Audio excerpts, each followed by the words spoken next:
Hi there. There she is. Hi, Yes, Eva. there she is. Yes, welcome, welcome, Eva. Um, And I see the so resemblance between you two sisters. Beautiful. we do look a lot alike, and that's a neat thing. Um, and so yeah, so I wanted to start off the conversation, Eva, just by kind of starting with today and moving backwards a little bit. Okay.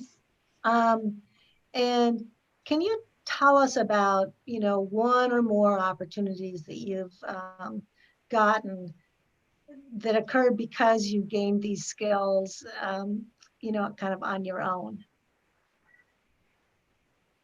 Um, let's see. Well, I think it's like I can I reframe it a little bit Sure. Yes. to uh, how it how learning things on my own sometimes helps do things on my job, because that's something actually that has been an issue recently, um, where I might not know how to do something exactly, but I have to look it up, and to figure it out, some of my experience in learning things by teaching myself kind of comes in handy to do those things. So recently, um, we're working on a transition from one version of Drupal to another version of Drupal, and you'd think that those would be very similar, but they're not. And so I've been doing a lot of it, just I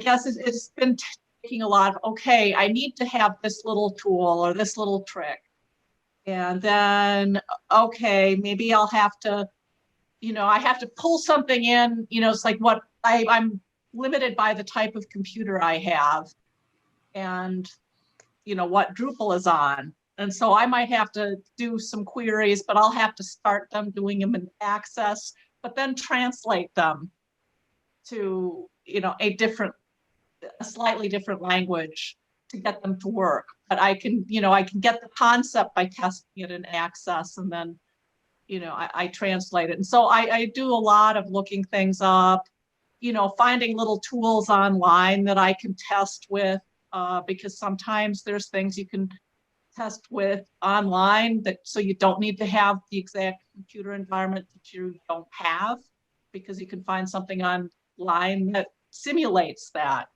And so I do a lot of that, and it's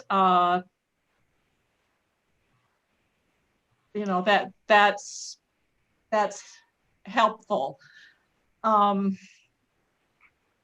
and um,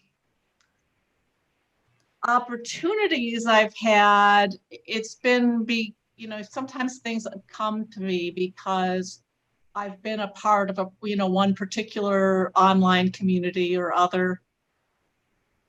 And so, I make, some effort, not super amount of effort, to participate in various online communities in areas where I'm interested.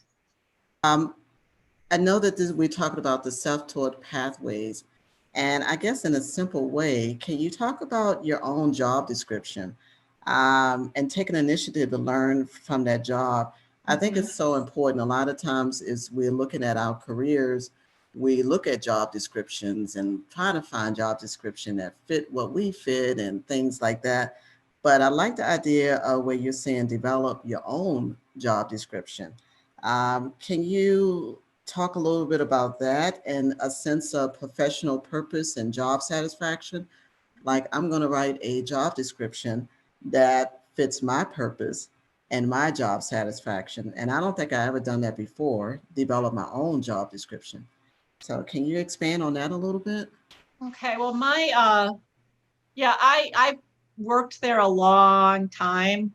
Well, I do kind of have a job description, and I think that I had a good part in writing it. It's not as simple as it could be. I mean, it's like it, and I could do a lot more towards making it more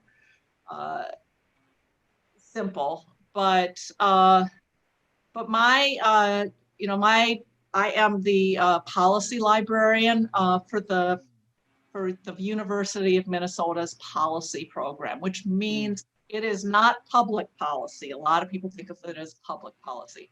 No, this is the university policy on travel or on conflict of interest. This is kind of like a side question, but if somebody else, we're a non-technical person, not an IT, but if somebody else is listening to this and kind of inspired by this, what would you say as, hey, here's what I would really recommend in terms of opportunities to learn, to learn and improve your skills on the job so that you have more autonomy or you have more of a say over what you're doing in your job? Well, be aware of things you like to do and you're interested in doing, and take on challenges in those areas more. Because you can get, it's like what you want to try to avoid is being stuck with the dead end challenges or with the dead end non-challenges with like busy work. I mean, everybody does some of that. I do a fair amount of that in my job, but I like to have, I like to make sure that I get some of these more meaty challenges. So if you can show you're good at doing X, Y, and Z, and you can really find it much faster than anyone else, if you're really good at writing, I don't consider myself really good at writing, but there are a lot of people who are. If you're really good at writing, and that is a valued skill in most places,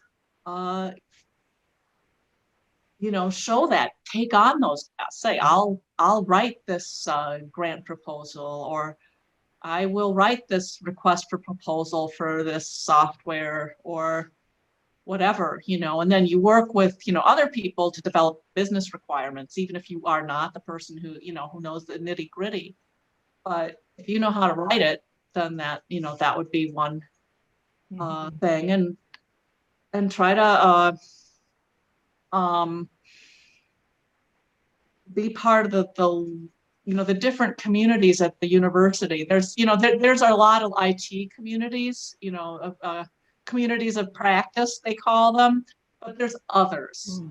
There's other communities based on other things.